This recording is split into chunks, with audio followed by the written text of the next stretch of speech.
The sound of gravel crunching underfoot echoed through the night air, followed by the striking of a match and a low whinny. Vienna could just make out Norris and his black horse in the dim light. They were almost within arm's reach. One of the hounds leaped up at her, whining happily. A thick belt of darkness surrounded them, but above it a few stars shone through a gray fog. It was an unusual departure from the ranch, and Vienna was sensitive to the soft beat of hooves, the cool, moist air, and the sight of Norris's dark figure. The caution, the early start before dawn, and the enforced silence lent the occasion a stirring quality. Princess plunged into a gully, and Vienna had to focus on her riding. Norris was difficult to keep close to, even on smooth trails, and in the darkness she had to be watchful. They trudged through dragging sand, but gradually the blackness gave way to gray. Princess climbed out of the wash, and his iron shoes rang on stone once more. He began to climb, and Norris's figure loomed larger in Vienna's sight. She tried to see the trail, but couldn't. She wondered how Norris could follow a trail in the dark. His eyes must be as sharp as they sometimes looked. Over her shoulder she couldn't see the horse behind her, but she heard him. As Princess climbed steadily, Vienna saw the gray darkness grow opaque, change and lighten, losing its substance and yielding the grotesque shapes of Yucca and Ocotillo. Dawn was about to break, and though she faced east, the sky remained dark. Suddenly, to her surprise, Norris and his powerful horse appeared before Vienna. She could see the characteristic rocks, cacti, and brush that covered the foothills. The trail was old and rarely used, zigzagging and twisting through the landscape. Looking back, she saw Monty Price hunched over his saddle, his face hidden under his sombrero. Behind him rode Dorothy Coombs, followed by the towering figure of Nick Steele. Vienna and her party were riding between cowboy escorts. As the daylight grew brighter, Vienna saw that the trail was leading them up through the foothills, through shallow gullies filled with stones and brush washed down by floods. At every turn she expected to come upon water and the waiting pack train, but miles passed and no water or horses were met.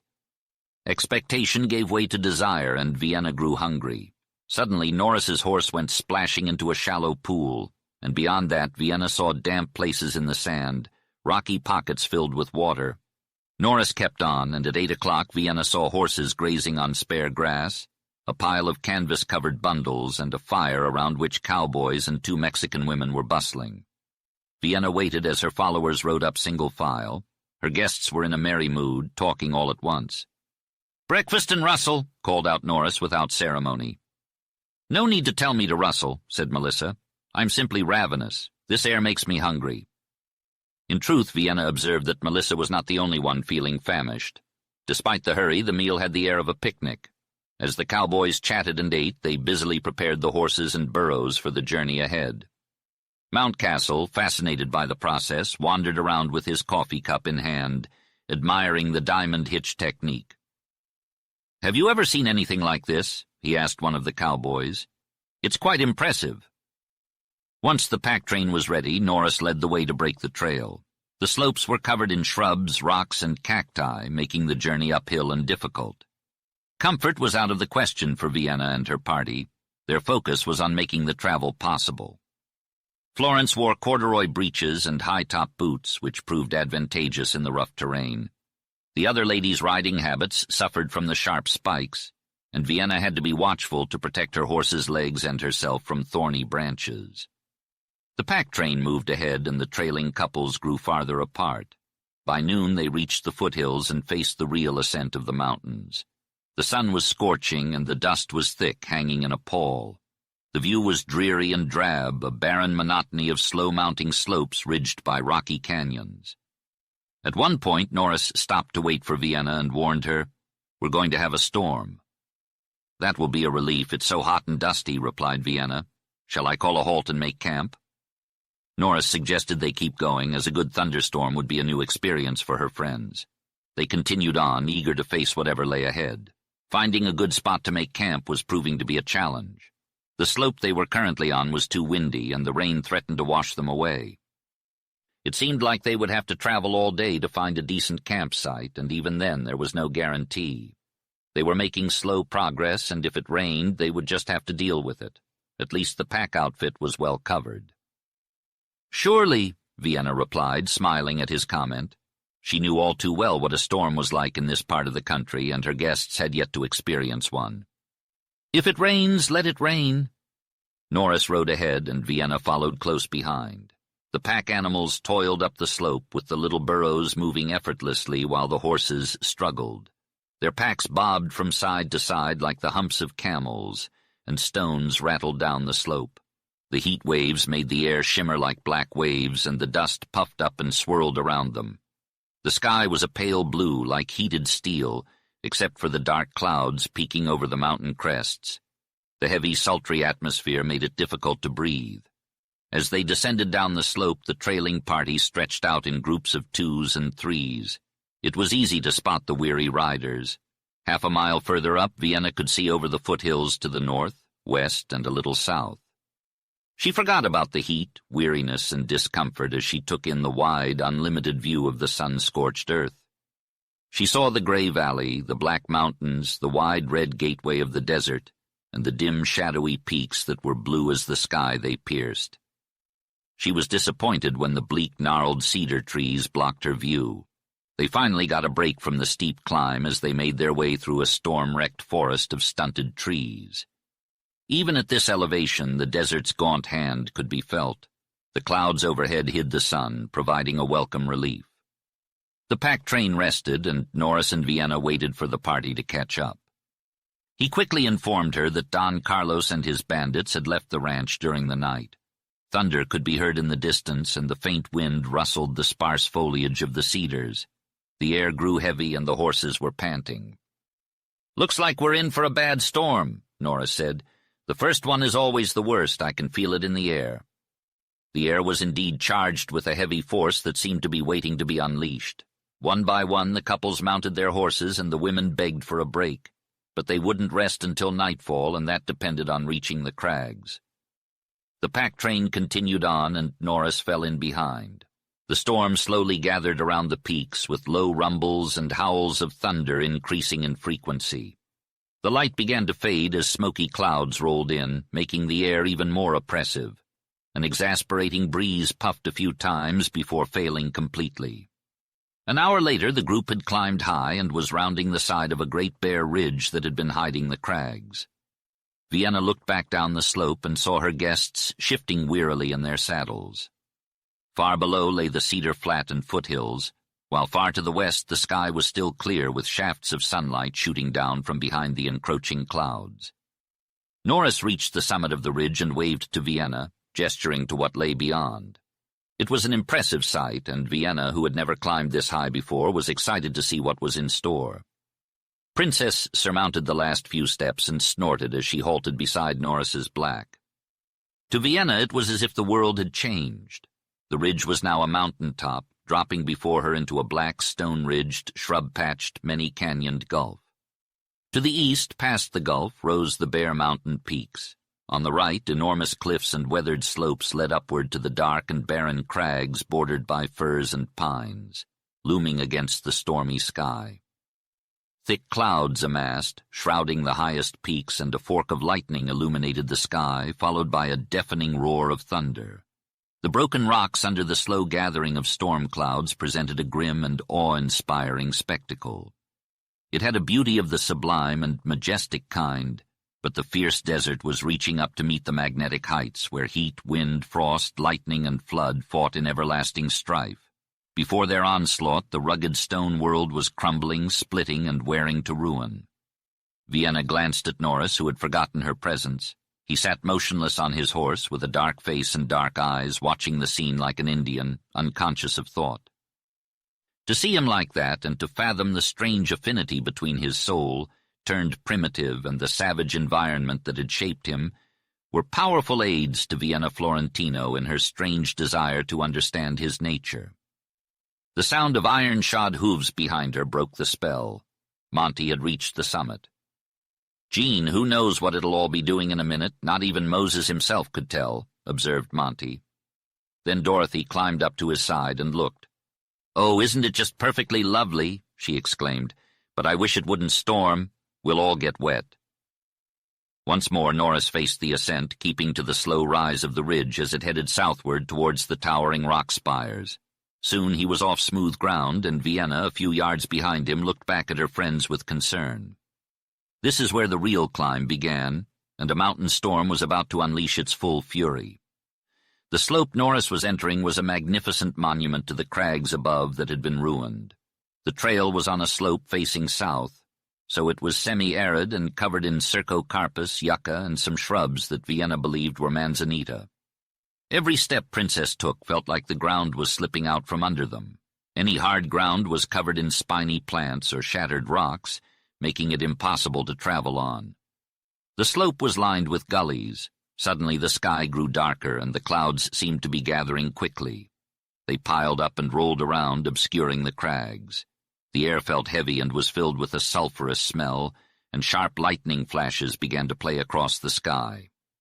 A distant roar of wind could be heard between the peals of thunder. Norris waited for Vienna under the shelter of a cliff where the cowboys had stopped the pack train.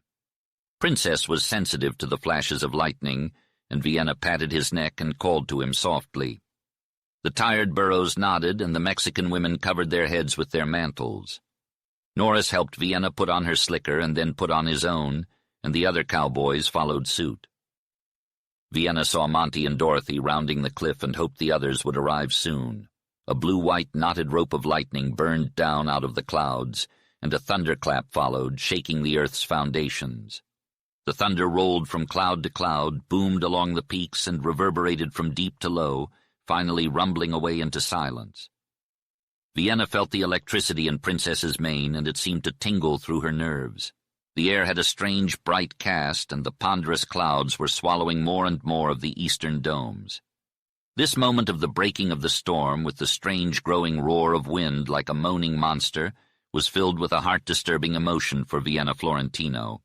It was a glorious feeling to be free and healthy, out in the open under the shadow of the mountain and clouds, in the teeth of the wind, rain, and storm. Another dazzling blue blaze illuminated the bold mountainside and the storm-driven clouds.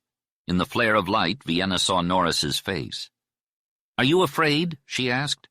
"Yes," he replied simply. Then the thunderbolt shook the heavens, and as it faded away, Vienna was surprised by Norris's answer. Something in his face had prompted her to ask him what she believed to be a foolish question. His response amazed her. She loved storms. Why should he fear them? He was someone with whom she could not associate fear. "How strange. Have you not been out in many storms?" she asked. A smile that was only a gleam flickered over his dark face. "In hundreds of them, by day with the cattle stampeding, at night alone on the mountain with the pines crashing and the rocks rolling in flood on the desert." "It's not only the lightning, then?" she asked. "No, all the storm," Norris replied. Vienna felt that from now on she would have less faith in what she had thought was her love of the elements. What little she knew. If this iron-nerved man feared a storm, then there was something about a storm to fear. Suddenly, as the ground shook under her horse's feet and the sky grew black and crisscrossed by flaming streaks, and between thunderous reports there was a strange hollow roar sweeping down upon her, she realized how small her knowledge and experience of the mighty forces of nature was. Then, with that perversity of character of which she was fully conscious, she was humble, submissive, reverent, and fearful, even while she gloried in the grandeur of the dark, cloud-shadowed crags and canyons, the stupendous strife of sound, and the wonderful driving lances of white fire. With blacker gloom and deafening roar, the torrent of rain came. It was a cloudburst. It was like solid water tumbling down. Vienna sat on her horse, enduring the relentless downpour. Eventually the rain began to subside, and Norris called for everyone to follow him. Vienna glanced at Dorothy, who looked like a drowned rat due to her refusal to wear appropriate attire. She couldn't bear to look at the other girls, who were all equally miserable. Instead, she turned her horse onto Norris's trail. Although the storm had passed, the rain continued to fall steadily. The air had cleared, but it was now uncomfortably cold and wet. Norris was climbing faster than before, and Monty was right behind Vienna, urging her on. They had lost time and were still far from the campsite. The staghounds were exhausted, and their feet were sore from the sharp rocks on the trail. Vienna grew more and more tired as the ascent became steeper and more treacherous. The rain grew colder, and the wind whipped her face. Her horse struggled to climb while the brush and sharp stones tore at her wet clothes. The gloom of night began to set in. Suddenly Princess snorted and the saddle creaked as they reached level ground. Vienna looked up to see towering crags and spires that resembled giant pipe organs. The branches of the fir trees and juniper were heavy with rain, and they seemed to reach out for her. Through a break in the crags, Vienna caught a glimpse of the west. The sun had set, but the sky was illuminated by red shafts of light shining through the clouds. Norris's horse was now moving at a steady jog trot, and Vienna found herself following Princess more than choosing her own path. The shadows grew deeper, and the crags appeared spectral and eerie. A chilly wind blew through the dark trees, and coyotes, sensing the presence of the hounds, kept barking and howling in the distance. Strangely enough, the tired hounds didn't seem to notice them at all. As the night grew darker, Vienna realized that the fir trees had given way to a pine forest. Suddenly a small light appeared in the distance, twinkling and blinking like a solitary star in the sky. She lost sight of it for a moment, but then found it again, growing larger as she approached. Finally she realized that it was a fire, and she could hear the sound of a cowboy song and the wild chorus of coyotes singing in the night. Drops of rain on the branches of trees glittered in the light of the fire. Norris's tall figure, with his sombrero slouched down, was occasionally outlined against the growing circle of light. From time to time he turned around to check if Vienna was still following him. The prospect of warmth, food, and rest at the fire brought back Vienna's enthusiasm for the wild ride. She felt that there was something promising in this adventure, not only for her friends, but also for herself. It was a nameless joy and spirit that she couldn't quite put into words. Chapter 17. Vienna was relieved to dismount her horse near a blazing fire and see boiling pots resting on red-hot coals. She was soaked through except for her shoulders, which were shielded by her slicker. The Mexican women hurried over to assist her in changing clothes in a nearby tent, but Vienna opted to warm her frozen feet and hands and observe her companion's arrival. When Dorothy dismounted, she stumbled into the arms of several cowboys who were eagerly awaiting her arrival. She appeared to be barely able to walk. She looked nothing like her usual stylish self, with a limp and lopsided hat hiding her face. A plaintive moan escaped from under the disheveled brim. "Oh, what an awful ride!" Mrs. Beck was in worse condition, having to be taken off her horse. "I'm paralyzed! I'm a wreck! Bobby, get a roller chair!" she exclaimed. Bobby was eager to help, but there were no roller chairs in sight. Florence dismounted with ease, and if not for her wet and tumbling mass of hair, she would have been mistaken for a handsome cowboy. Lorraine Wayne had fared better physically during the ride than Dorothy, but her small mount had left her more vulnerable to the cactus and brush. Her habit hung in tatters. Melissa had managed to preserve some style, pride, and a little strength, but her face was white, her eyes were big, and she limped. "Princess," she exclaimed, "what did you want to do to us? Kill us outright or make us homesick?" Of all the guests, Christine, Ambrose's wife, and the little French maid had suffered the most during the long ride. Christine was unaccustomed to horses, and Ambrose had to carry her into the big tent. Florence convinced Vienna to leave the fire, and when they went in with the others, Dorothy was wailing because her wet boots would not come off. Mrs. Beck was weeping and trying to direct a Mexican woman to unfasten her bedraggled dress, and there was general pandemonium. "Get warm clothes, hot drinks, and grub, warm blankets," Norris barked out his sharp order. With Florence's help, the Mexican women quickly tended to Vienna and the rest of the female party, making them comfortable except for the weariness and aches that only rest and sleep could alleviate. Despite their fatigue, pains, and the strangeness of being packed sardine-like under canvas, the howls of coyotes did not prevent Vienna's guests from stretching out with long, grateful sighs and, one by one, dropping into deep slumber. Florence and Vienna giggled and whispered to each other until the light flickering on the canvas finally faded and Vienna drifted off to sleep. The sounds of camp life, like the low voices of men, the thump of horses' hooves, and the coyote serenade, all faded into the darkness. Vienna was enveloped in a sense of warmth and sweet rest until she finally awoke to the sound of an axe ringing in the distance. She noticed that Florence was missing from the tent and decided to investigate. As Vienna peered out between the flaps of the tent, she was met with an exquisite sight. A level space, green with long grass and bright with flowers, was dotted with groves of graceful firs and pines and spruces. The scene reached up to superb crags that were rosy and golden in the sunlight. Vienna was eager to get outside and enjoy an unrestricted view, so she quickly dressed and searched for her pack.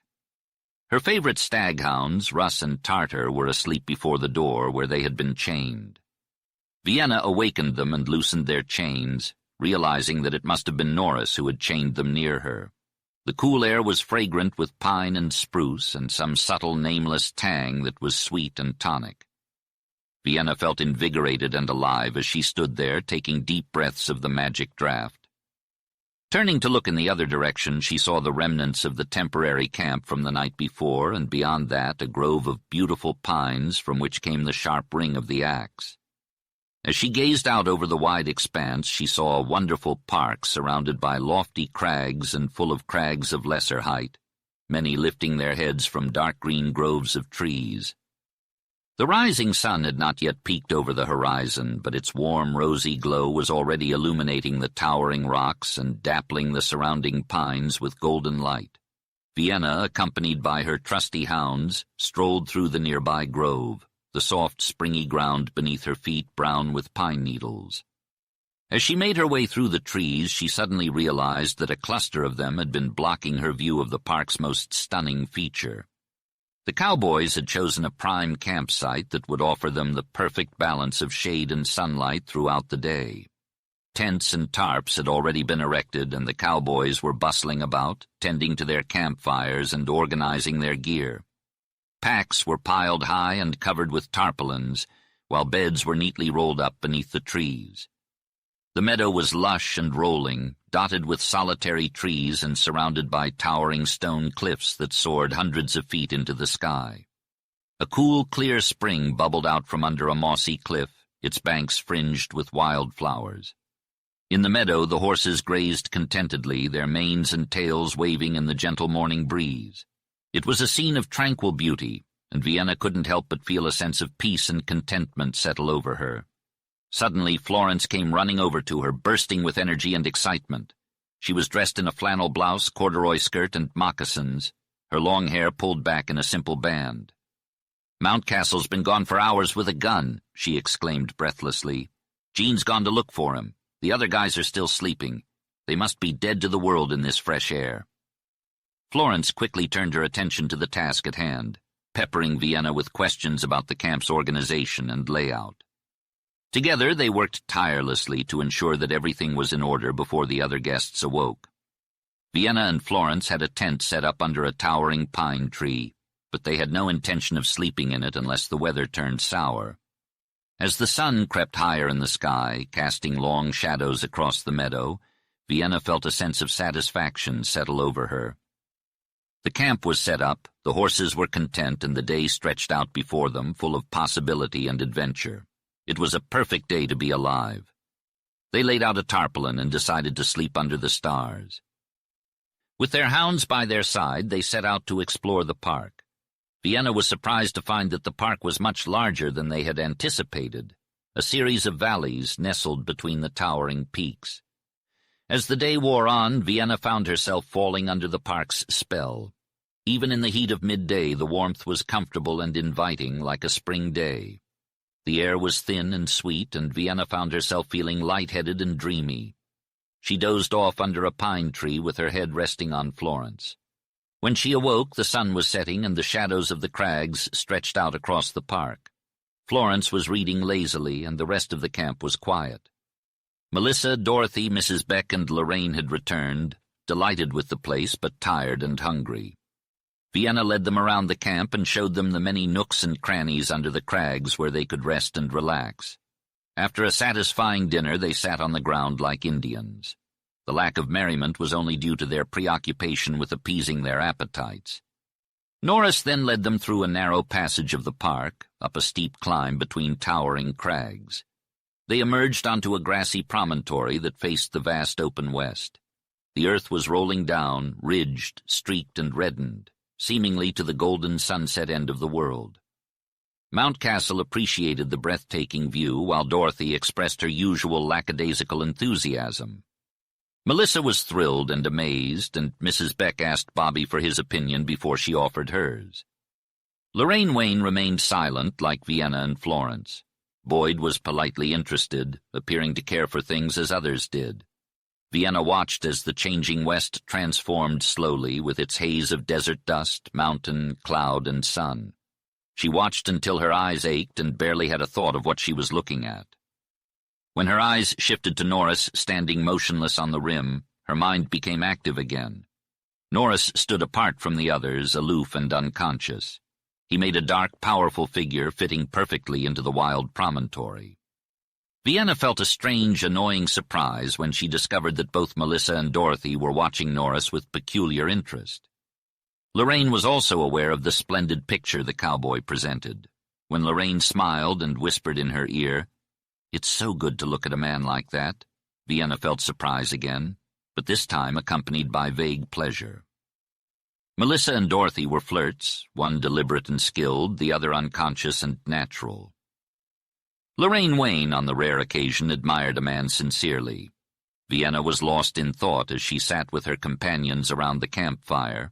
She couldn't help but feel a deep fascination with Norris, not as a man, but as a symbol of the wild and wonderful West that had captured her heart.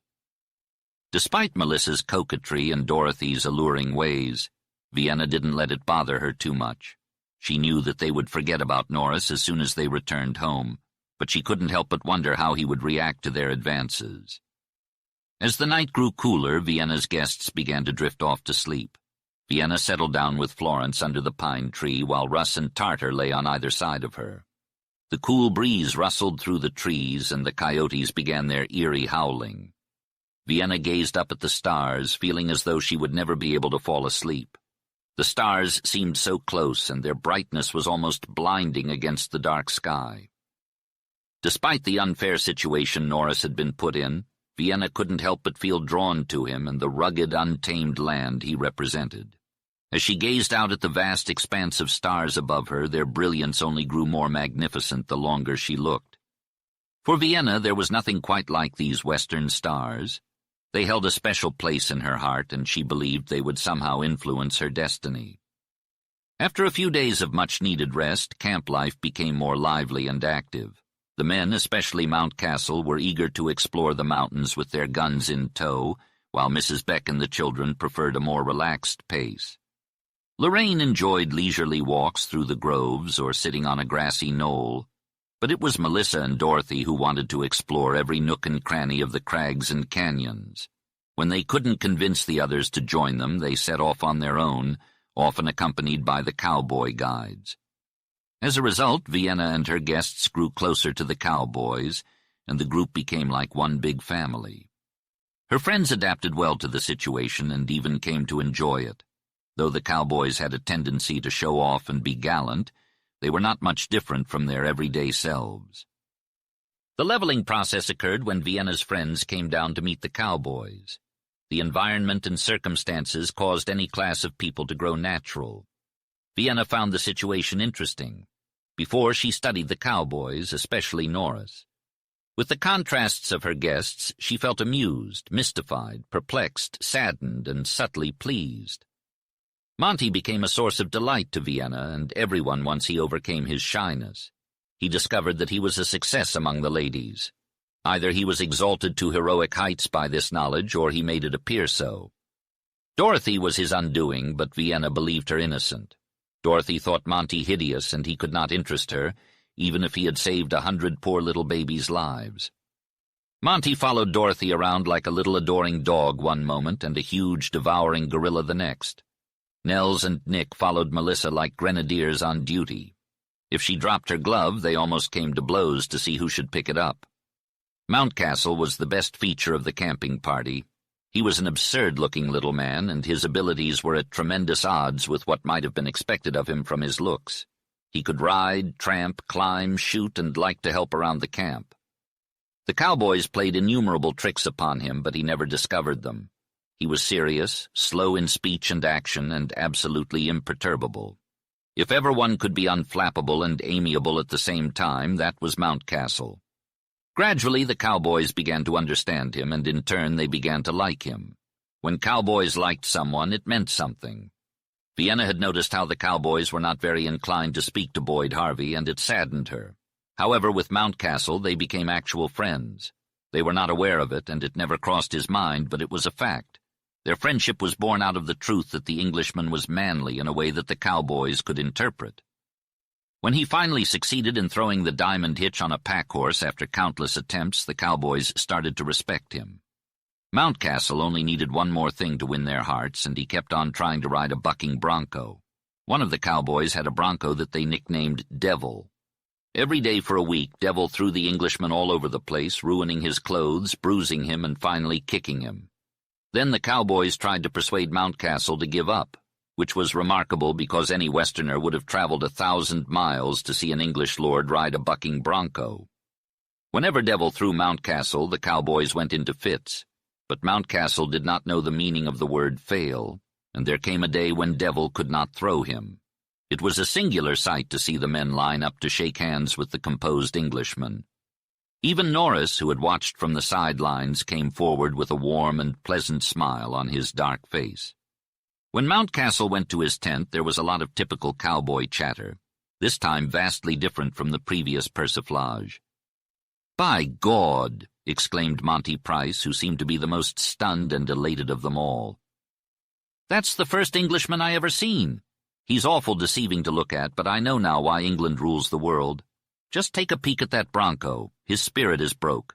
Ridden by a little English duke no bigger than a grasshopper. Fellas, if it hasn't dawned on you yet, let Monty Price give you a hunch. There's no flies on Mountcastle, and I'll bet 1,000,000 steers to a rawhide rope that next he'll be throwing a gun as good as Nell's." Vienna found it enjoyable to realize that she liked Mountcastle even more for the traits that were brought out by his association with the cowboys. On the other hand, she found that she liked the cowboys better for something in them that contact with Easterners brought out. This was especially true in Norris's case. She had been completely wrong when she had imagined he would fall an easy victim to Dorothy's eyes and Melissa's lures. He was kind, helpful, courteous, and watchful, but he had no sentiment. He did not see Dorothy's charms or feel Melissa's fascination, and their efforts to captivate him were now so obvious that Mrs. Beck taunted them, and Lorraine smiled knowingly, and Bobby and Boyd made playful remarks, all of which cut Melissa's pride and hurt Dorothy's vanity. They attempted open conquest of Norris, so it came about that Vienna unconsciously admitted the cowboy to a place in her mind never occupied by any other. The instant it occurred to her why he was proof against the wiles of the other women, she pushed that amazing and strangely disturbing thought from her mind. Nevertheless, as she was only human, she could not help thinking and being pleased and enjoying a little the discomfiture of the two coquettes. Moreover, from this thought of Norris and the watchfulness growing out of it, she discovered more about him. He wasn't happy. He frequently paced back and forth through the grove at night. Sometimes, in the afternoon when Nels, Nick, and Monty were there, he would absent himself from camp. He always kept an eye on the trails, as if he was expecting someone to come riding up. Unlike the other cowboys, he didn't engage in the fun and conversation around the campfire. He remained preoccupied and sad, constantly gazing off into the distance. Vienna felt a strange sense of guardianship over him. She remembered Don Carlos and imagined he was worried about his charge and the safety of the entire party. But if he was worried about possible visits from wandering guerrillas, why did he leave camp? Suddenly, a memory of the dark-eyed Mexican girl, Benita, who had disappeared since the night she rode Norris's big horse out of El Cajon, flashed into Vienna's curious mind. The memory brought an idea. Maybe Norris had a meeting place in the mountains, and these solitary trips were to meet Benita. The idea caused hot blood to rush to Vienna's cheek. Then she was amazed at her own emotions. She was surprised that the conception of the idea had caused her cheek to burn with shame. Her old self, the one that was separate from this new, passionate self, took over control of her emotions. But Vienna discovered that this new self was a creature of strange power that could return and govern her at any moment. She found it fighting loyally for what her intelligence and wisdom told her was only her romanticized idea of a cowboy. She reasoned that if Norris was the kind of man her feminine skepticism wanted to make him out to be, he wouldn't have been so blind to the coquettish advances of Melissa and Dorothy.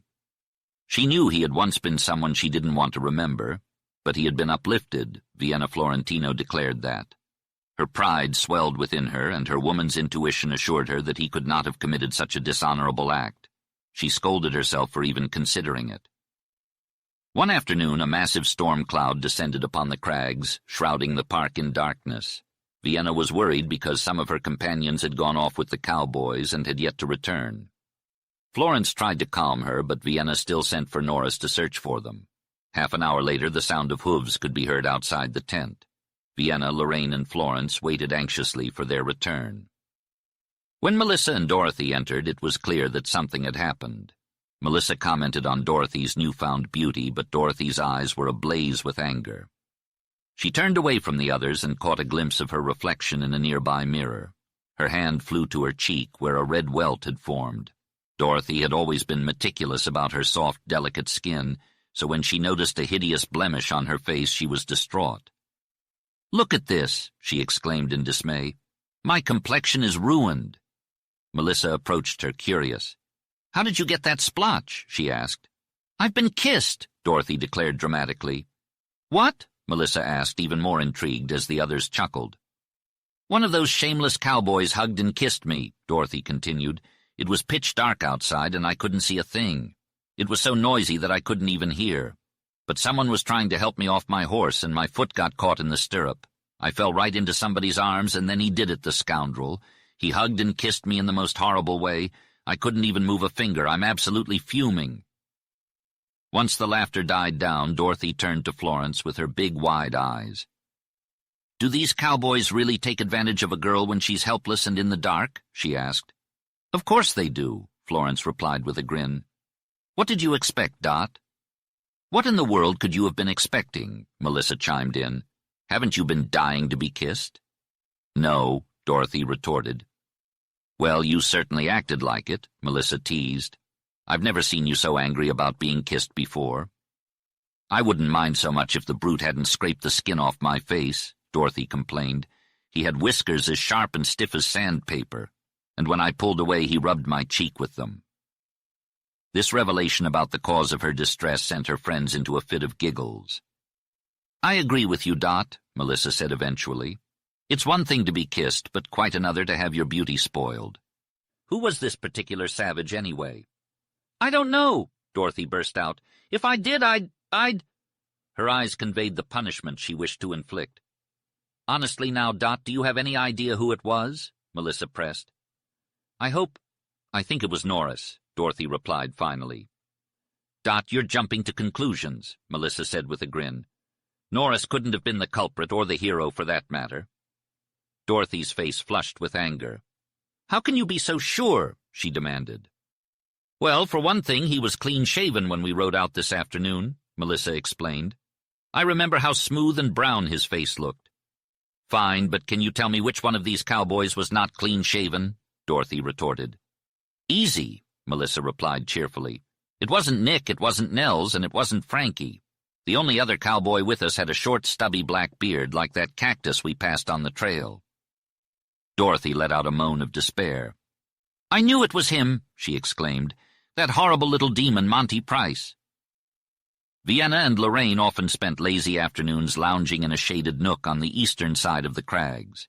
Unlike the harsh, ever-changing landscape on the western side, the view here was one of serene mountains and valleys, dotted with patches of dry land but lush with the green of pine and fir and the cool gray of crags. The mountains were bold and rugged, yet they felt close and welcoming, not distant and unattainable like the desert. On this particular afternoon, Vienna and Lorraine sat under a low-branched tree, enjoying the dreamy spell of the mountain fastness. They hardly spoke, content to bask in the smoky haze of the valleys, the fleecy cloud resting over the peaks, and the sailing eagle in the blue sky. The silence was unbroken, save for the soft wind that carried the sweet scent of pine. But then Lorraine seemed to want to talk about something serious. "Princess, I can't stay out here forever. I gotta head back home. You coming with me?" asked Lorraine. Vienna pondered for a moment before responding. "Maybe. I've been thinking about it. I gotta visit home sometime, but my parents are heading to Europe this summer." Lorraine cut to the chase. "Are you going to spend the rest of your life in this wilderness, Princess Florentino?" Vienna remained silent. Lorraine continued, "Don't get me wrong, this trip has been eye-opening for me. I was even sick when we arrived, but now I'm feeling better than ever. Look at Melissa, too. She was a ghost when we got here, but now she's healthy and beautiful.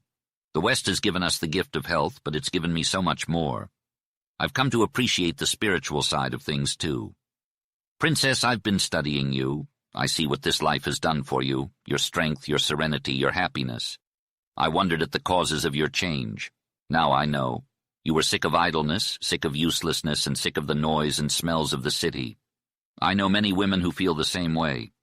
You've done what many of us want to do but don't have the courage. You've left it all behind. I can see the difference you've made in the lives of the Mexicans and cattlemen in your range. You have work to do, and that's the secret to your happiness, isn't it?" Vienna asked Lorraine what work meant to her, to which she replied that work is essential for happiness. Lorraine could not say for herself, but having money has brought her contentment. She did not mean to judge the West, but having money has allowed her to buy and maintain her ranch. Even though there may be larger ranches, none are like hers. She is almost paying her expenses through her business, and she hopes that she is useful. She has helped the Mexicans and eased the hardships of a few cowboys. For Vienna, her life is like a dream, with her ranch and cowboys being real and typical of the West. Her feelings towards them may be strange, but they are true to the West. Lorraine's impressions of the West have changed since she first arrived. She now sees beauty and something noble in the endless open stretches, which she once saw as terrible wastes of barren ground. Her initial thoughts of Vienna's cowboys being dirty, rough, loud, crude, and savage were wrong. She has changed her mind, realizing that the dirt was only dust, and this desert dust is clean. But I cannot help it. Think of all the things you would be giving up. Think of the life you could have in the city. Think of the men you could marry, men of your own class, Vienna. But Lorraine, I do not want those things. I do not want to marry for money or status. I want to marry for love, and I have found that here in the West. I have found it in a man who is rough and crude and savage, but who is also kind and gentle and true. I have found it in Monty Price. "Monty Price!" exclaimed Lorraine. "Vienna, you cannot be serious. He is a cowboy." "Yes, Lorraine, he is a cowboy, but he is also a man who has lived a hard life and has come out of it with a heart of gold. A man who I know will love me for who I am, not for what I have. But Vienna, what about your family? What about your responsibilities?" "I will not abandon my family, Lorraine. I will still be a Florentino, but I will also be a wife and a mother, and I will be happy." Vienna spoke with conviction, and Lorraine could see that there was no changing her mind. She sighed and said, "Well, Vienna, I hope you know what you are doing. I hope you have thought this through." Vienna smiled and took Lorraine's hand. "I have thought it through, Lorraine, and I am sure of my decision. I am sure that I want to spend the rest of my life with Monty Price in this beautiful and wild and wonderful country." "I promised your mom I'd talk to you," Vienna told Lorraine, though she hated what she had to say. She envied Lorraine's courage and wisdom in refusing to marry Boyd Harvey, as she could see in his face. Vienna believed Lorraine would also refuse Mountcastle. "Whom will you marry? What chance is there for a woman of your position to marry out here? What in the world will become of you?" she asked. "Quien sabe," Vienna replied with a sad smile. Later on, Vienna sat with Boyd Harvey on a grassy promontory overlooking the west, where he once again tried to court her. Suddenly she turned to him and asked if he would be willing to spend the rest of his life in the West if she married him. "Princess," he exclaimed, amazed. Her question had startled him, and he looked out over the barren landscape. He replied with a tinge of shame in his cheek, "No." Vienna said no more, and he didn't either. She was relieved that she didn't have to refuse him, but she knew they could never be together. It was impossible not to like Boyd Harvey, but she couldn't marry him. She thought about him often, as he was handsome, young, rich, well-born, pleasant, and cultivated. If he had any vices, she hadn't heard of them. Vienna knew that Boyd Harvey was a highly sought-after bachelor with no interest in drinking or gambling. She acknowledged his good qualities, but couldn't help thinking about her own peculiar ideas. Boyd had a fair complexion that never tanned, even under the harsh southwestern sun and wind. His hands were softer and whiter than Vienna's, which she found beautiful. They were evidence that he never worked a day in his life. Boyd had a tall, graceful frame that lacked any signs of ruggedness. He despised any form of strenuous activity, preferring to spend his days indulging in leisurely pursuits. Vienna couldn't help but feel that if he had any sons, they would be like him, leading to the eventual extinction of their race. When Vienna returned to camp, she was in a decisive mood. Fate had it that the first person she saw was Norris, who had just returned from a grueling trip to fetch the mail. Vienna questioned why he hadn't sent one of the boys for the mail instead of making the trip himself. Norris simply replied that she was worried about the mail and he had to deliver it.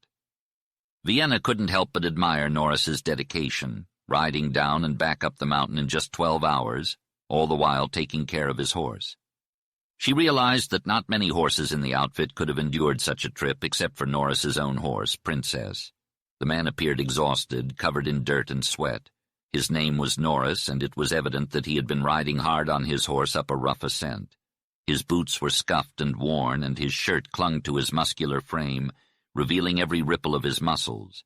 His face was black with dirt except for his temples and forehead, which were bright red from exertion. Drops of sweat dripped from his hands as he examined his horse's lame foot before removing the saddle. The black horse eagerly lunged towards the watering pool, but Norris restrained him with iron arms, allowing him only a small drink. Vienna watched in awe as Norris displayed his impressive strength, his brawny wrist and big, strong hand expertly controlling the horse. Despite his rough exterior, his hand showed gentleness and thoughtfulness towards the animal. Norris exuded a combination of fire, strength, and action that seemed to cling to him. Despite his exhaustion, he radiated potential youth and unused vitality, promising red-blooded deeds of both flesh and spirit. Vienna saw in him the unimpaired strength of his forefathers, marveling at the significance of his life. She compared him to the men of the East, and in doing so regretted her old standards. The dust, dirt, sweat, and bruises did not diminish Norris's strength or appeal. In fact, they only heightened Vienna's admiration for him, as she recognized the value of a man who was willing to work hard and get his hands dirty. Chapter 18.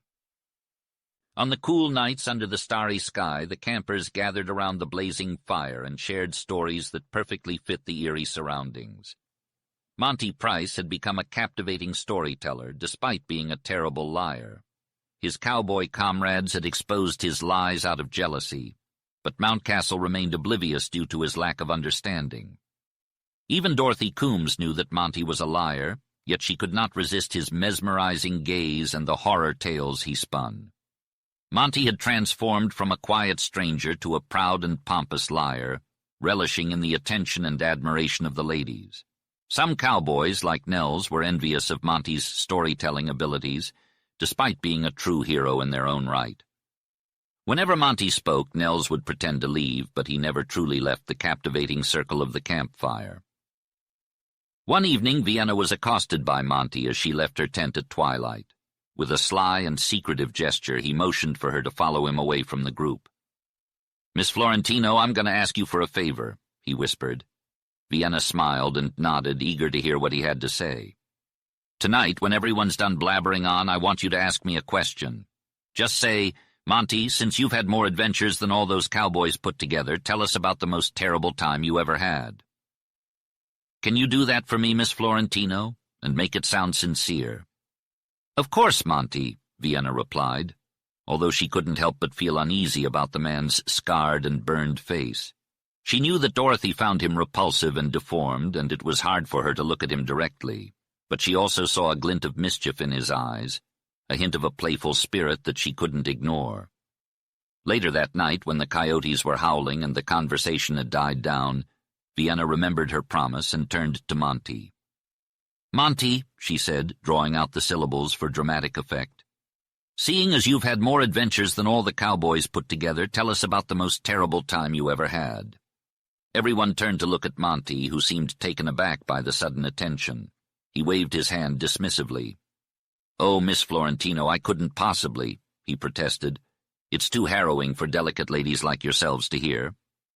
But the others were insistent. Nels nodded his head knowingly, and even Dorothy leaned forward with a morbid curiosity. Mountcastle put out his cigarette and adjusted his glasses, ready to listen. And so, with a deep breath, Monty began to tell his tale. Monty shifted his seat to bask in the warmth of the fire's light on his face, lost in deep thought.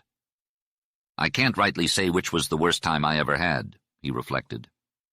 Nels took a puff of his pipe and blew out a cloud of smoke, attempting to hide himself from view. Monty continued to contemplate until the smoke cleared, then turned to Nels. "Listen here, partner, we've known each other since our days in the Panhandle over 30 years ago," Monty began. "We sure didn't," Nels interrupted bluntly. "You can't be calling me an old man." "Maybe it wasn't that long ago. Anyways, do you remember those 3 horse thieves I hung from that one cottonwood tree? And the beautiful blonde girl I rescued from a group of cutthroats who murdered her father, old Bill Warren, the buffalo hunter?" Monty asked. "Which of those 2 incidents do you think was the most terrible?" "Monty, my memory ain't what it used to be," Nels replied honestly. "Tell us about the blonde girl," exclaimed a few of the ladies. Dorothy, who had suffered from nightmares due to a previous story about hanging, silently begged Monty to spare her. "All right, we'll hear about the blonde girl," Monty conceded, settling back. "Although I don't think her story was the most terrible of the 2, and it'll stir up emotions I've long buried." Just then a sharp knock sounded, signaling Nels tapping his pipe on a stump, indicating his jealousy had passed. It was down in the Panhandle, towards the west end of the Comanche hunting grounds, Monty began his tale, where all the outlaws and Indians in the area were hiding in the river bottoms, chasing after some of the last buffalo herds that had wintered there. "Back in the day, I was a young and reckless lad. I had a reputation for being a bit of a troublemaker, and I had the notches on my gun to prove it. 17 notches, each one representing a man I had killed face to face. But there was one notch that I wasn't proud of. That was the one I got for hitting an express messenger over the head and taking a package he wouldn't give me. It wasn't my finest moment, but that was the kind of guy I was back then. The kind of guy who made the other fellas in the saloons smile and buy me drinks. I remember one time when I was in a place called Taylor's Bend. I was just standing at the bar, minding my own business, when 3 cowpunchers came in. They didn't recognize me with my back turned, so they got playful. I didn't stop drinking, and I didn't turn around. But when I started shooting under my arm, the saloon keeper had to go get a heap of sawdust to cover up what was left of those 3 cowpunchers after they were hauled out. Yeah, I was rough back then. I'd shoot ears off, noses off, hands off. But as I got older, I learned to just kill a man quick, like Wild Bill. One night, news came into town that a gang of cutthroats had murdered old Bill Warren and taken his girl. I gathered up a few good gunmen, and we rode out down the river bottom to an old log cabin where the outlaws were holed up. We rode up bold-like and made a hell of a racket, but then the gang started shooting at us from the cabin, and we all had to hunt for cover. The fighting went on all night. By morning, all of my men were dead except for 2, and they were badly injured. We fought all day without food or water except for some whiskey I had, and at night I was on my own.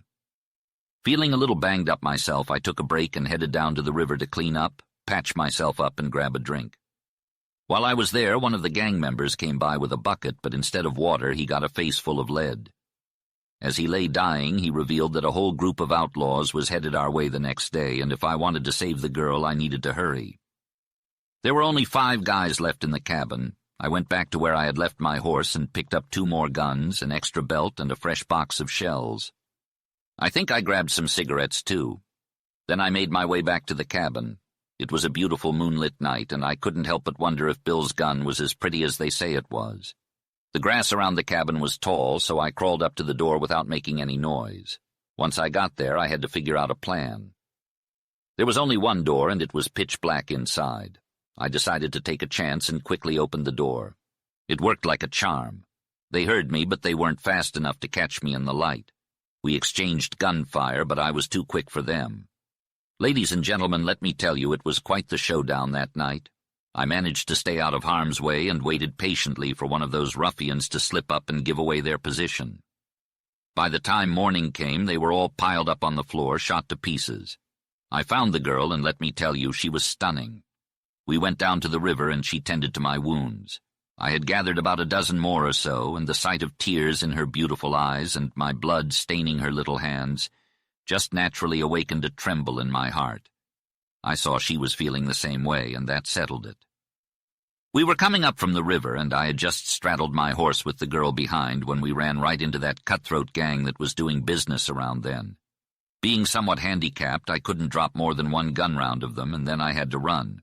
The whole gang followed me, and some miles out chased me over a ridge right into a big herd of buffalo. Before I knew what was happening, that herd broke into a stampede with me in the middle. Pretty soon the buffalo closed in tight.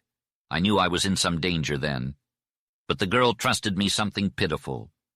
I saw again that she had fallen in love with me. I could tell from the way she hugged me and yelled. Before long, I was struggling to keep my horse on his feet. As far as I could see, there were dusty, black, bobbing, shaggy humps. A huge cloud of dust went along over our heads. The roar of trampling hooves was terrible.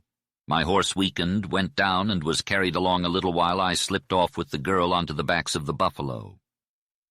Ladies, I'm not denying that then Monty Price was a bit scared. It was the first time in my life.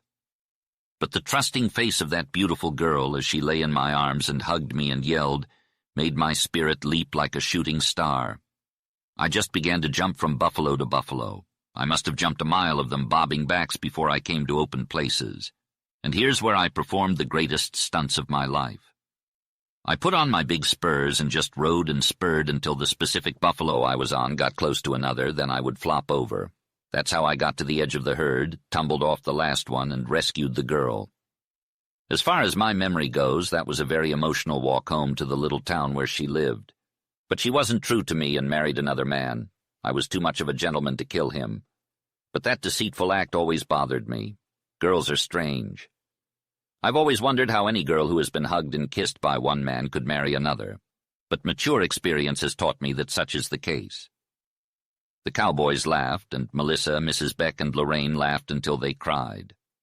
Vienna found it impossible to hold back her emotions, and Dorothy sat hugging her knees, horrified by the story and Monty's reference to her and the fickleness of women. Mountcastle, for the first time, seemed to be moved out of his imperturbability, though not by humor. When he finally noticed the mirth, he was dumbfounded by it. "By Jove, you Americans are an extraordinary people," he said. "I don't see anything funny in Mr. Price's story of his adventure. By Jove, that was a very intense occasion. Mr. Price, when you talk about being frightened for the only time in your life, I understand what you mean. I've experienced that. I was frightened once." "Duke, I wouldn't have thought it of you," replied Monty. "I'm quite curious to hear about it." Vienna and her friends didn't dare break the spell for fear that the Englishman might revert to his usual modest reticence. He had explored in Brazil, served in the Boer War, and hunted in India and Africa, experiences he never spoke of. Excited by Monty's story and taking it as the literal truth, Mountcastle found himself in a Homeric mood and decided to tell a story to the eager cowboys. They practically begged him to share his tale with a suppressed eagerness that hinted at a desire for more than just a story from an English lord.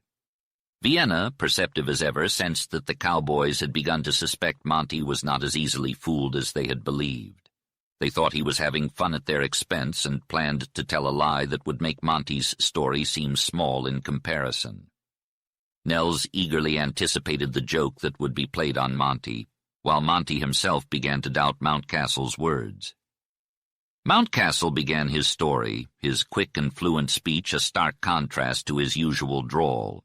He spoke of hunting wild beasts in India and Africa, but claimed to have been frightened only once.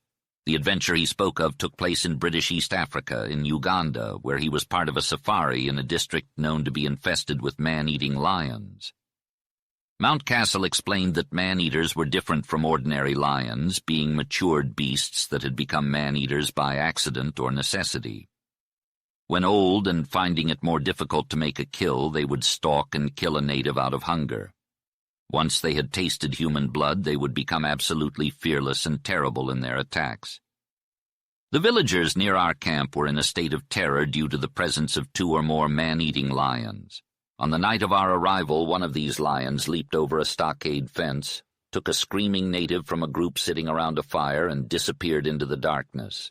I decided to take it upon myself to kill these lions and set up a permanent camp in the village for that very purpose. During the day, I sent beaters into the brush and rocks of the river valley, and at night I kept watch. The lions visited us every night, but I never saw one.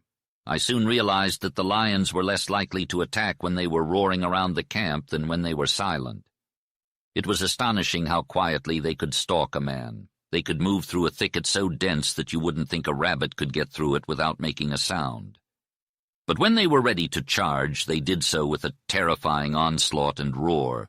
They would leap into a circle of fires, tear down huts, and even drag natives from low trees. There was no way to predict where or when they would attack. After 10 days of this, I was exhausted from lack of sleep. One night, when I was tired from watching, I fell asleep. My gun-bearer was alone in the tent with me. Suddenly a terrible roar woke me up, followed by an unearthly scream that pierced my ears. I always slept with my rifle in my hand, so I tried to rise while grabbing it, but I couldn't because a lion was standing over me. I stayed still, and the screams of my gun-bearer told me that the lion had him. I cared for this man and wanted to save him, but I decided not to move while the lion was standing over me. Then all of a sudden the lion stepped, and poor Lukey's feet dragged across me. He let out a deafening roar that shook the earth beneath me. I had grabbed onto Lukey's foot in a desperate attempt to save him from the lion's jaws. The moon was bright, and I could see the lion clearly. He was a massive black-maned beast holding onto Lukey's shoulder as he dragged me out of the tent. Lukey's screams echoed through the night, and I knew I had to act fast. The lion dragged us both for what felt like miles before he realized he had 2 people to contend with.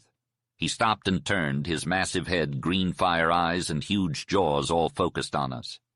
I let go of Lukey's foot and searched for my gun, but to my horror it was nowhere to be found. In my confusion, I had picked up Lukey's iron spear instead. The lion dropped Lukey and let out a roar that made my blood run cold. I was paralyzed with fear, knowing that in one leap he could reach me. But I remembered stories of lions being frightened by strange things like umbrellas and cow horns. So, on a wild impulse, I prodded him in the hindquarters with the spear. The lion let out another roar, but this time it was different. It was a roar of fear, not anger. He turned and fled into the night, leaving me and Lukey shaken but alive. Folks, I must be a complete fool if that lion didn't back down like a whipped pup, tucking his tail between his legs and slinking away. I saw my opportunity and jumped up, yelling and prodding the beast. He let out a roar fit for a king, but I kept at it until he finally ran off. I found Lukey, thankfully not too badly hurt, and he ended up making a full recovery. But let me tell you, that was one scare I won't soon forget. When Mountcastle finished his story, there was a heavy silence. All eyes were on Monty, who looked defeated and humiliated. Yet despite his apparent shame, there was a glimmer of admiration on his face for Mountcastle. "Duke, you win," he said before dropping his head and walking away from the campfire circle like a dethroned king. The cowboys erupted in cheers and wild celebration, with even the usually calm and collected Nels standing on his head in excitement. The Englishmen watched in confusion, unable to comprehend their joy at Monty's downfall. Though it was clear to Vienna and her friends that Mountcastle had told the truth, there was no convincing Nels and his comrades that he hadn't deliberately lied to take down their great storyteller. Everyone lingered around the campfire, reluctant to break the spell that had been cast. The logs had burned down to a heap of glowing coals, and the shadows of the pines crept closer and closer to the circle of light. A cool wind blew through the trees, fanning the embers and stirring up white ash, while a mournful moan filled the air. The distant yelps of coyotes were fading away, and the sky was a magnificent dark blue dome decorated with white stars. "What a perfect night!" exclaimed Vienna. "This is a night to comprehend the dream, the mystery, the wonder of the Southwest. Florence, you have been promising to tell us the story of the lost mine of the Padres for a long time. It will give us all pleasure, help us understand something of the spell that this land held over the Spaniards who discovered it many years ago. It will be particularly intriguing now because this mountain conceals somewhere under its crags the riches of the lost mine of the Padres." "In the 16th century," Florence began in her gentle, slow voice, which was ideal for the nature of the legend, "a poor young padre of New Spain was tending his goats on a hill when the Virgin appeared before him. He fell to his knees at her feet, and when he looked up she was gone. However, on the maguey plant near where she had stood, there were golden ashes of a strange and wonderful substance. He took the occurrence as a good sign and returned to the hilltop. Under the maguey, slender stalks of white had grown, bearing delicate gold flowers, and as these flowers swayed in the wind, a fine golden powder, as fine as powdered ashes, blew away toward the north. Padre Javier was perplexed, but he believed that great fortune awaited him and his poor people. so he went back to the hilltop again and again, hoping that the Virgin would appear to him. One morning, as the sun rose gloriously, he looked across the windy hill toward the waving grass and golden flowers under the maguey, and he saw the Virgin beckoning to him. Again he fell to his knees, but she lifted him and gave him some of the golden flowers. She instructed him to leave his home and people to follow where these blowing golden ashes led.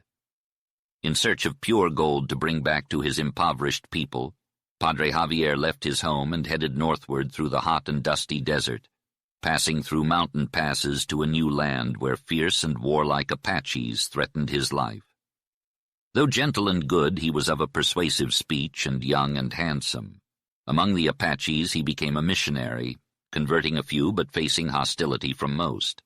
Still he persevered, always searching for the elusive flowers of gold he had heard of. However, his search was nearly cut short when the old Apache chief, fearing that Padre Javier had designs on his influence with the tribe, sought to burn him alive.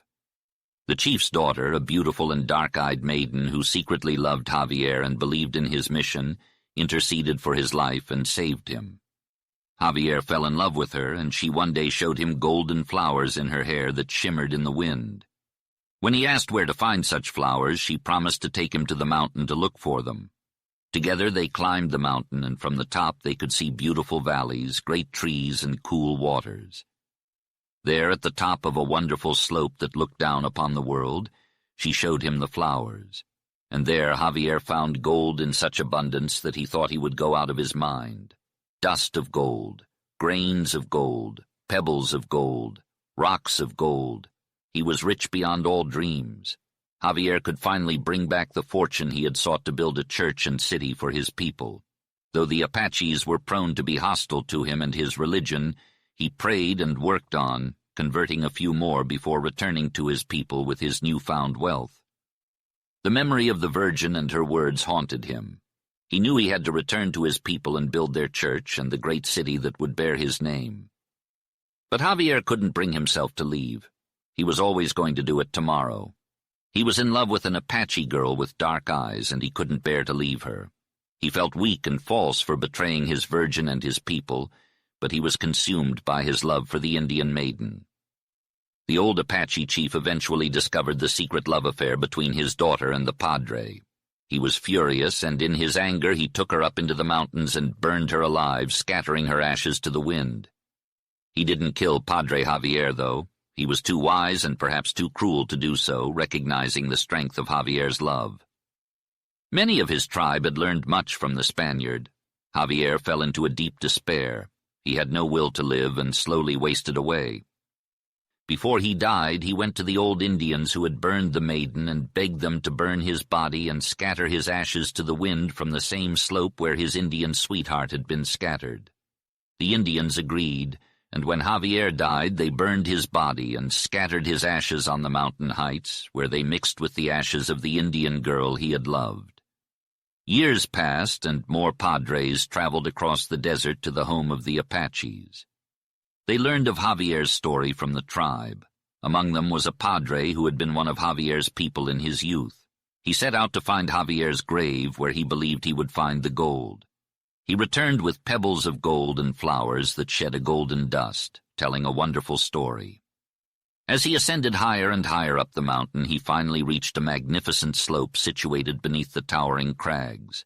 The slope was adorned with a vast expanse of yellow flowers that glimmered like gold.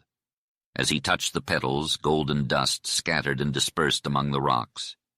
It was here that the padre made an astonishing discovery: dust, grains, pebbles, and rocks of gold. Soon all the padres set out to explore the mountains, hoping to uncover more treasures. Unfortunately, the discoverer of the mine lost his way. Despite their best efforts, they never managed to locate the slope with the golden flowers that marked the spot where Padre Javier was buried along with his mine. As years passed, the story of the lost mine was passed down from generation to generation. Interestingly, no Mexican or Apache ever attempted to find the lost mine, for the mountain slopes were believed to be haunted. According to legend, the spirit of an Indian maiden who betrayed her tribe and was cursed forever haunted the slopes, scaring off the Apache. Meanwhile, the Mexicans feared the spirit of the false padre who would hurl stones at anyone who dared to search for his grave and his cursed gold. Chapter 19. Florence's tale of a lost mine had ignited a spark in the hearts of Vienna's guests, all seeking to strike it rich with gold. However, as they attempted to search for it, the initial excitement dwindled, and they eventually gave up and settled back into camp. Their mountain resources had been exhausted, and they found themselves yearning for the comforts of civilization. Even Melissa expressed her dissatisfaction, muttering, "I reckon nothing's going to happen after all." Vienna patiently waited for her guests to make a decision about breaking camp, knowing that their rest was temporary and they would soon crave more adventure. As they were content with their current situation, she went for walks alone or with one of the cowboys, accompanied by her loyal staghounds. These walks brought her immense joy. As the cowboys opened up to her, Vienna found herself growing more and more fond of their simple stories. The more she learned about them, the more she questioned the wisdom of leading a secluded life. Spending time with Nels and most of the cowboys was like being in the midst of the rugged pines, crags, and fresh air. Their humor, which was their most prominent trait, helped Vienna overlook their rough exterior. These men were dreamers, just like anyone who lived a solitary life in the wilderness. Each cowboy had his own secrets, and Vienna was able to learn some of them.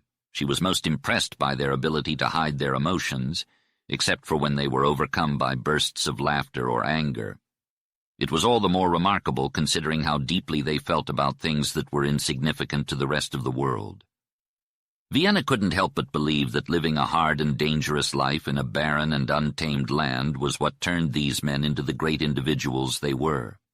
They were tough, fierce, and perhaps even terrifying, but they were also full of an elemental force that came from being so closely tied to the earth, living under the bleak peaks and on the dusty deserts.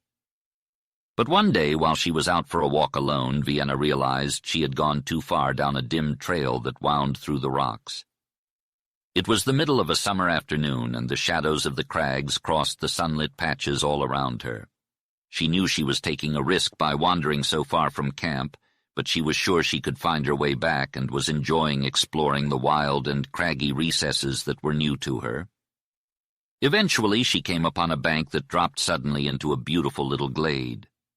She sat down to rest before making her way back, and that was when Russ, the most alert of the staghounds, lifted his head and growled. Vienna became wary when her horse, sensing danger, started to act up. She looked around carefully, taking in the irregular line of massive stone blocks that had weathered from the crags on each side of her. The little glade was open and grassy, with pine trees and boulders scattered throughout. The outlet seemed to lead down into a wilderness of canyons and ridges. As she turned to look in that direction, she noticed a dark figure moving stealthily under the pines. Her amazement turned to fear as she watched the woman move from tree to tree, suggesting secrecy or something worse. A tall man with a package soon joined her, and they began to walk up the glade, talking earnestly. Vienna recognized Norris and was not surprised to see him, but her curiosity was piqued as to why he had been making strange absences from camp. As they approached, she recognized the woman as Benita, a Mexican girl. It became clear that this secluded glade was their rendezvous point, and Norris had been keeping her hidden there. Vienna quietly left, feeling sorrow that Norris had not completely reformed, and insufferable distrust that he had been deceiving her all along.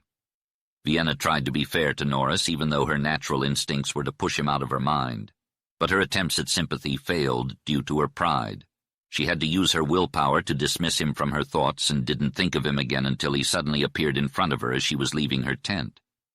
Norris started to explain himself, but Vienna interrupted him, not wanting to hear it. She was angry, not at him, but at herself for feeling such raw emotions.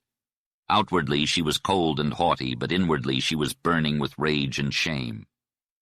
Norris tried to explain himself again, but Vienna didn't want to hear it. She didn't care what he thought or did. Norris pleaded with her, his eyes looking timid and boyish, but Vienna didn't want to listen. "I have a good reason," he said to her, but she interrupted him. "I have no wish to hear your reason." He persisted, "But you ought to." Norris underwent another swift change. He started violently, a dark tide shaded his face and a glitter leaped to his eyes. He took 2 long strides and loomed over her. "I'm not thinking about myself," he thundered. Will you listen?" She replied with freezing hauteur in her voice, "No," and with a slight gesture of dismissal, unmistakable in its finality, she turned her back upon him and joined her guests. Norris stood perfectly motionless. Then slowly he began to lift his right hand in which he held his hat. He swept it up and up high over his head. His tall form towered. With fierce suddenness he flung his hat down. He leaped at his black horse and dragged him to where his saddle lay. With one pitch he tossed the saddle upon the horse's back. His strong hands flashed at girths and straps. Every action was swift, decisive, fierce. Bounding for his bridle, which hung over a bush, he ran against a cowboy who awkwardly tried to avoid the onslaught. "Get out of my way!" he yelled. Then with the same savage haste he adjusted the bridle on his horse. "Maybe you better hold on a minute, Gene, old feller," said Monty Price. "Monty, do you want me to brain you?" said Norris with the short, hard ring in his voice. "Now, considering the high class of my brains, I ought to be real careful to keep 'em," replied Monty. "You can bet your life, Gene, I ain't going to get in front of you, but I just say listen." Norris raised his dark face. Everybody listened, and everybody heard the rapid beat of a horse's hooves. The sun had set, but the park was light. Nels appeared down the trail, and his horse was running. In another moment he was in the circle, pulling his bay back to a sliding halt. He leaped off abreast of Norris. Vienna could feel the tension in the air when Nels arrived. "What's the problem, Gene?" he asked sharply. "I'm leaving camp," replied Norris, his words slurred.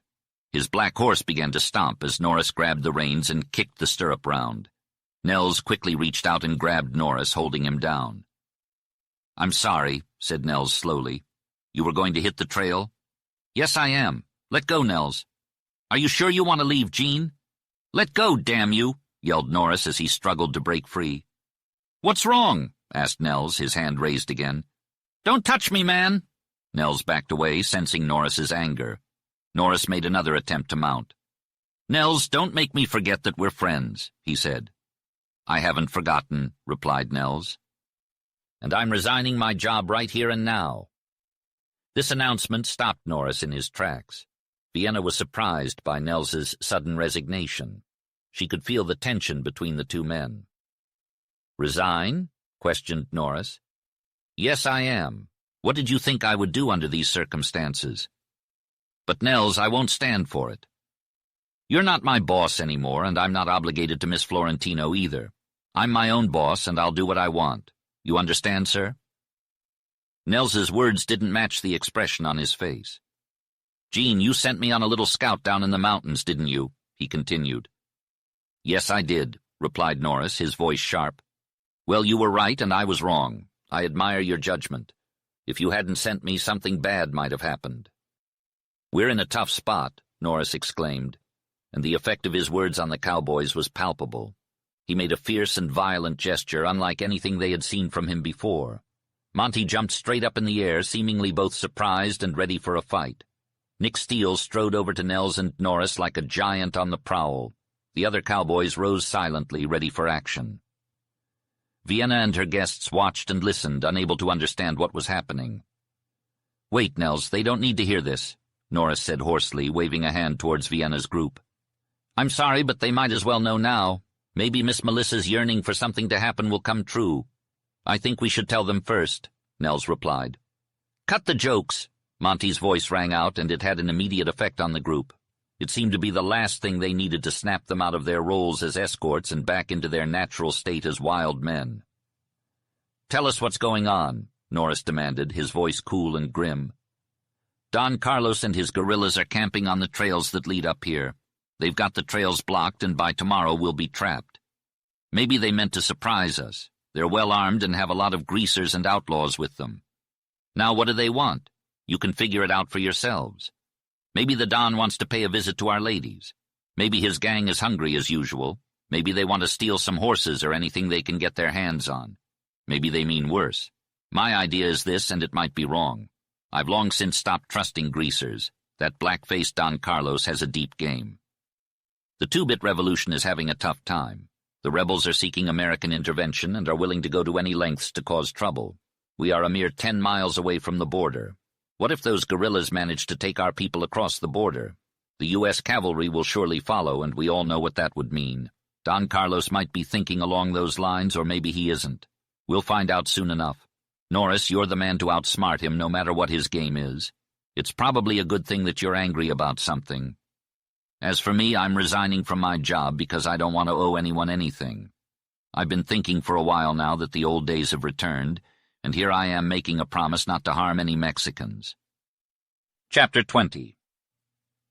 Norris pulled Nels, Monty, and Nick Steele aside, away from the rest of the cowboys, and they appeared to have an intense conversation.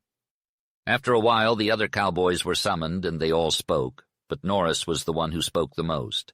The meeting ended, and the cowboys went their separate ways. Norris ordered them to rustle the Indians, and this made Vienna and her companions uneasy. They waited for someone to instruct them on what to do, but the cowboys seemed to have forgotten about them. Some of them ran into the woods, while others went to the open grassy areas where they gathered the horses and burros. A few cowboys spread out tarpaulins on the ground and began to pack small bags for a quick journey. Nels got on his horse and rode down the trail, while Monty and Nick Steele led their horses into the grove. Norris climbed up a steep pile of rocks between two sections of low, cracked cliffs behind the camp. Mountcastle offered to assist the packers, but they rudely declined, stating that he would only be in the way. Vienna's companions kept asking her if there was any real danger and if the guerrillas were coming. Without delay, the ranch was the destination for Vienna and her guests. The cowboys had become suddenly different, and Vienna did her best to answer their questions and fears.